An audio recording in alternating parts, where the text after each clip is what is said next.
Namaste, everybody. Today I will talk about defining items and the principle of Neti-Neti, which is used to describe Brahman and it's very common in Vedanta. So let's look at why we need these definitions and how to approach Neti-Neti. So let's take the statement from the Chandogya Upanishad, Tattvamasi. This is usually translated as you are that. But without an understanding of you and that, we cannot really understand the statement. So when one says you, it doesn't mean you, the body.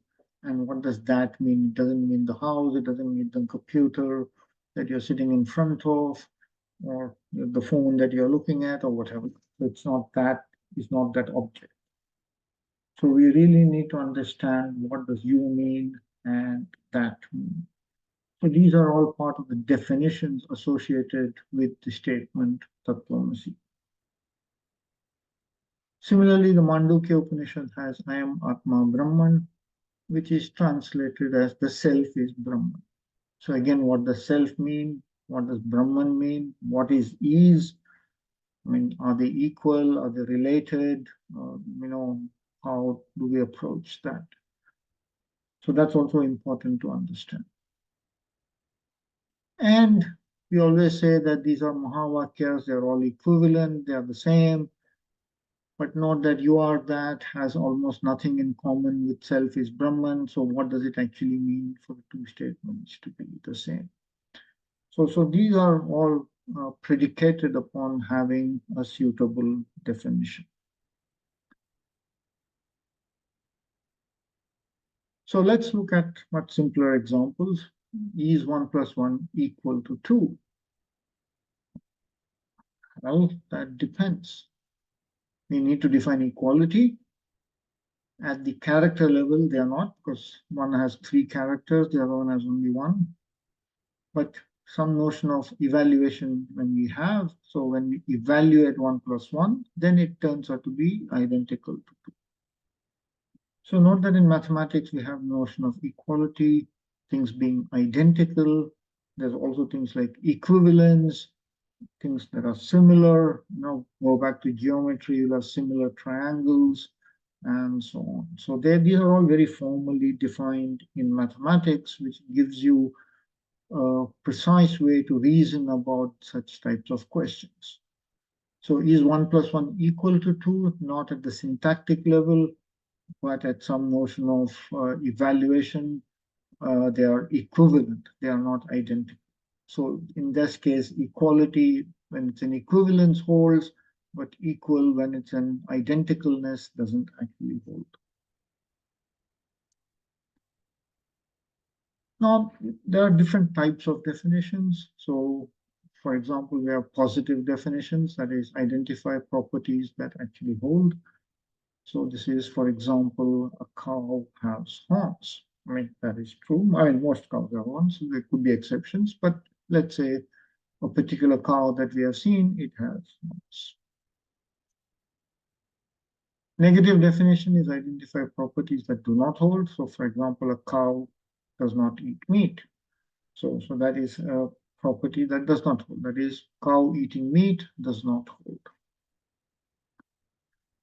Properties can be combined. We can talk about a red flower, by which we mean it's not a yellow flower, it's not a red shirt, it's not a blue cap, and so on. So whenever we say red flower, we mean a particular category of items, and that excludes lots of other items.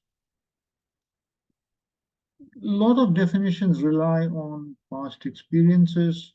For example, when we say the moon is a round, shiny object in the sky seen at night, we need to define what is round, what is shiny, what sky, what do you mean night, and what does it mean to see, and so on.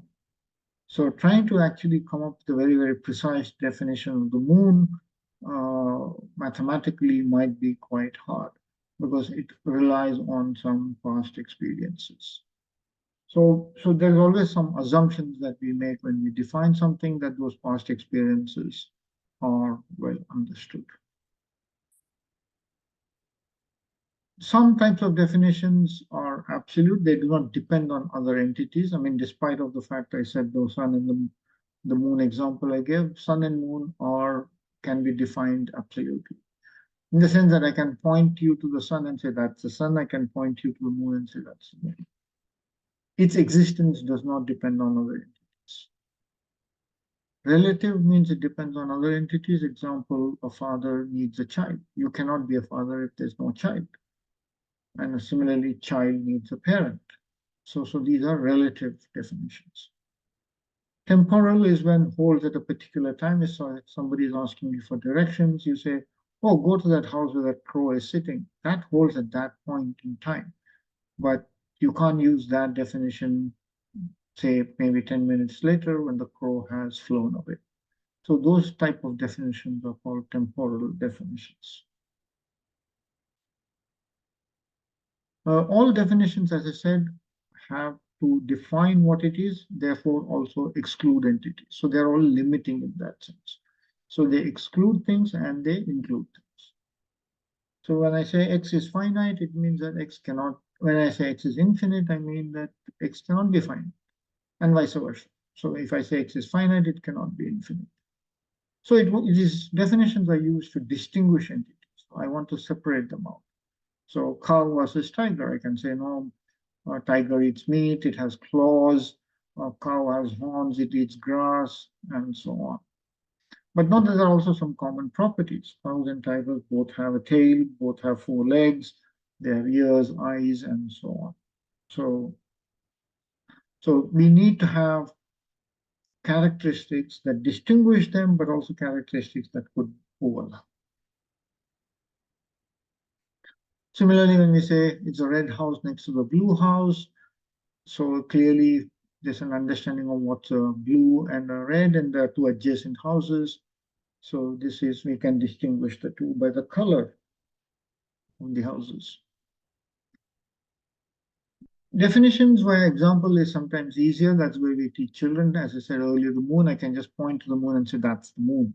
I don't need to really define it in a very, very mathematical sense. It's just pointing to it, and that's an example of the moon, right? Or I say stars. I see, oh, those things that you see in the sky are the stars, and so on. And there are lots of ways we teach these things, but they are very, very general.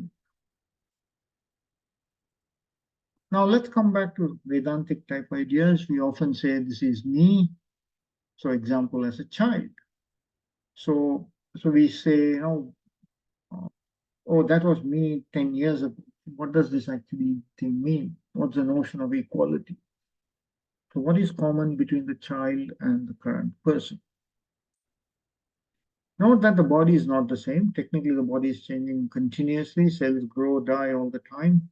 So it cannot be just the body. Similarly, when you say that is my photo, I mean, clearly people have evolved from that photo often. My school photo, for example, I look no close to what it is. But nonetheless, we say, look, that is my photo. So what does that my actually mean? So what is the notion of equivalence between the person in the photo and the person who exists today? So there is a relationship between my body at some time and the image shown on the photo, right? So my body at some time, it has evolved to my body currently, and my body at some time is what was captured in the photo. So we need to sort of capture all those sorts of definitions if you want to reason about this very, very precisely. So again, in Vedanta, positive definitions are useful for certain aspects, just like in any other case. Similarly, negative definitions are useful. Ultimately, we are all limited by language, as we'll see, because Brahman is beyond language, definition, etc. So let's take a very, very concrete example. So just look at these two images carefully, and then we'll pose a few questions. Right? I mean, most of you will recognize immediately that this is Lord Ganesha in both images, but just look at it carefully. So are the two images different? Well, absolutely, they're completely different. What are the properties that are common? Well, if I go back to the images, it's very hard to see what's there in common. Yes, the images have eyes. Uh, Maybe, the Yajnapavitam is there, but that's about it, right? There's very little that is common in terms of the image between the two. But what properties are different? There are plenty of properties that are different, right? Again, if I go back, one is clearly made of clay, the other one has a bunch of leaves. One's probably three-dimensional, the other one is sort of three-dimensional, but still looks pretty flat.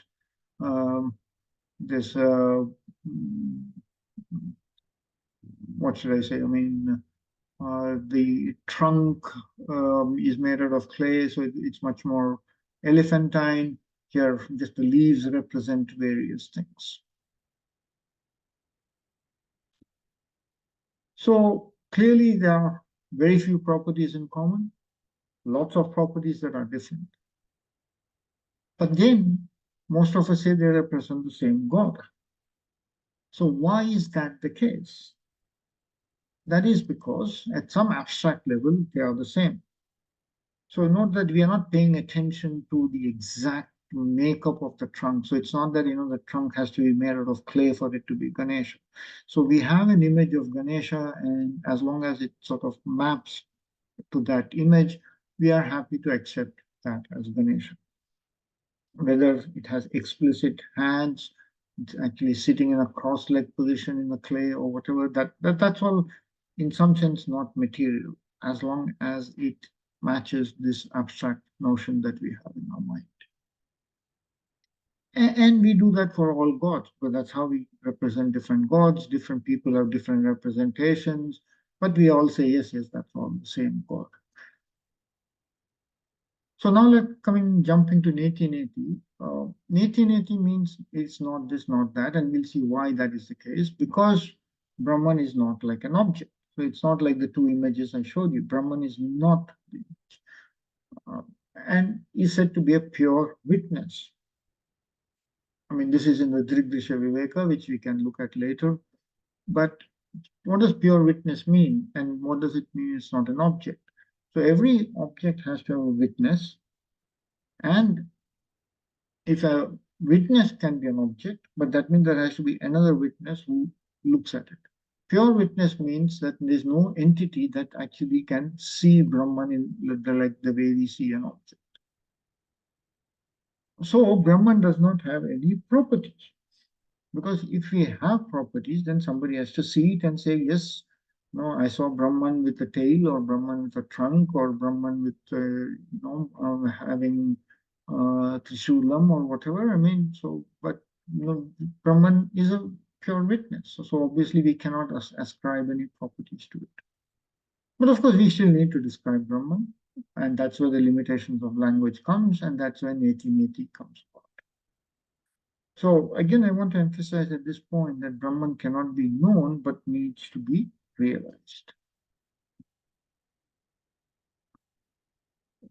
Whenever we talk about the divine, whether it's Brahman, God, or whatever, we always say, oh, they are the most kind, they're all knowing and omnipresent and omnipotent, etc., etc.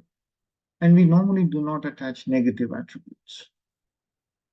Now, is this consistent with our definitions? In some sense, yes, but it is still very limited. Because what we are saying is kind, etc., depends on what we comprehend and what we classify as good today. Therefore, positive attributes are not enough to describe Brahman.